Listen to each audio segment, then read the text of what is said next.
कल हम लोग पढ़े थे कि भूमंडलीकृत विश्व का बनना पाठ के अंतर्गत प्रथम विश्व युद्ध के बाद महामंदी या आर्थिक मंदी आई और उसका विश्व के विभिन्न देशों पर क्या प्रभाव पड़ा। आज पढ़ना है विश्व अर्थव्यवस्था का पुनर्निर्माण युद्धोत्तर काल। इसके विषय में हम लोग जाने 1918 ईस्वी में प्रथम विश्व युद्ध समाप्त हुआ ही था कि इसके केवल 2 दशक बाद 1939 में दूसरा विश्व युद्ध शुरू हो जाता है और यह विश्व युद्ध 2 खेमों या गुटों में, जिसमें पहला गुट जो था ब्रिटेन, सोवियत संघ, फ्रांस और अमेरिका था। दूसरा गुट जो है ध्रुवीय राष्ट्र या केंद्रीय राष्ट्र कहलाता था, जिसके अंतर्गत जर्मनी, इटली और जापान था। इन 2 गुटों के बीच युद्ध लड़ा गया। यह युद्ध 6 वर्षों तक चला और जल, थल, आकाश में असंख्य मोर्चे पर इस युद्ध में विश्व के देशों के लाखों सैनिकों ने अपनी जान दी थी। इस युद्ध में मौत और तबाही की कोई सीमा शेष नहीं बची थी। प्रत्यक्ष या अप्रत्यक्ष रूप से इस विश्व युद्ध में 5 करोड़ लोग मारे गए। यह उस समय की विश्व जनसंख्या का 3% था। अब तक हुए युद्धों में मोर्चे पर मरने वालों की संख्या ही अधिक रहती थी। इस युद्ध में ऐसे लोगों की अधिक मौत हुई जो किसी मोर्चे पर नहीं लड़ रहे थे। द्वितीय विश्व युद्ध के कारण यूरोप और एशिया के कितने ही विशाल भूभाग तबाह हो जाते हैं। दुनिया के कई शहर हवाई बमबारी या निरंतर होने वाली गोलाबारी के कारण मिट्टी में मिल जाते हैं। यह युद्ध अकल्पनीय सामाजिक और आर्थिक तबाही का कारण बनता है। युद्ध के कारण जो स्थिति उत्पन्न हुई उनमें पुनर्निर्माण का कार्य और कठिन समस्या के रूप में सामने आया। इसमें काफ़ी समय लगने वाला था।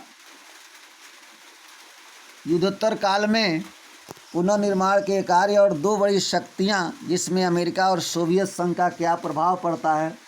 जब युद्ध समाप्त हो जाता है उसके बाद पुनर्निर्माण का कार्य 2 बड़ी शक्तियों की सहायता से आगे बढ़ता है। पश्चिम में अमेरिका आर्थिक, सामाजिक और सैनिक दृष्टि से एक बड़ी शक्ति के रूप में उभर कर सामने आ चुका था। दूसरी ओर सोवियत संघ भी विश्व की एक प्रमुख शक्ति बन चुका था। नात्सी या नाजीवादी जर्मनी को परास्त करने के लिए सोवियत संघ की जनता ने भारी कुर्बानियां दी थी। इसके साथ ही जिस समय पूंजीवादी देश महामंदी के व्यापक प्रभाव से उबरने का प्रयास कर रहे थे, उसके दौरान सोवियत संघ के लोगों ने अपने देश की कृषि की दृष्टि से एक विश्व शक्ति के रूप में लाकर खड़ा कर दिया। अब युद्ध के बाद बंदोबस्त और ब्रिटेन वुड्स संस्थान, इसका क्या प्रभाव पड़ता है, क्या है, इसको जाने। 2 महायुद्धों के बीच उत्पादन और आर्थिक संबंधों की दृष्टि से 2 सबक या 2 ज्ञान प्राप्त होता है, जिसमें पहली बात तो अर्थशास्त्रियों और राजनीतिज्ञों के समझ में आई। यह वह थी कि बड़े उत्पादन पर आधारित किसी औद्योगिक समाज का व्यापक उपभोग के बिना कायम नहीं रखा जा सकता है। इस दृष्टि से व्यापक उपभोग को बनाए रखने के लिए यह आवश्यक था कि आमदनी अधिक हो और स्थिर हो। इसका कारण यह है कि यदि रोजगार अस्थिर होता है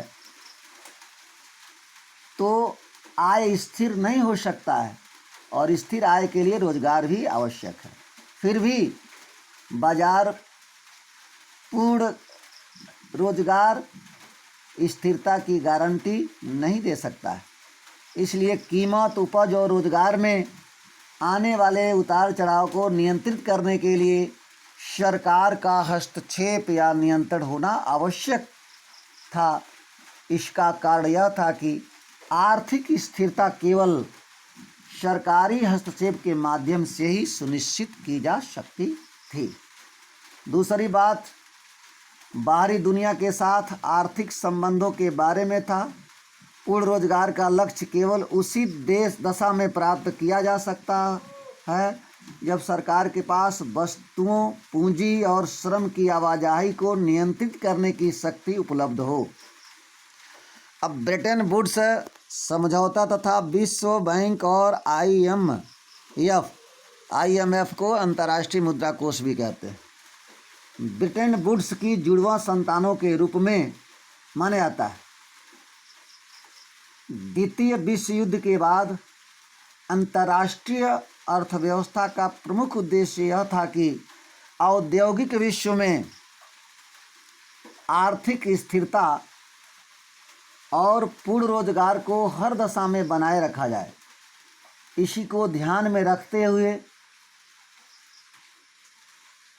अथवा इसी फ्रेमवर्क पर जुलाई 1944 ईस्वी में अमेरिका में स्थित न्यू हैम्पशर के ब्रेटन वुड्स नामक स्थान पर संयुक्त राष्ट्र मौद्रिक एवं वित्तीय सम्मेलन की सहमति बनी थी।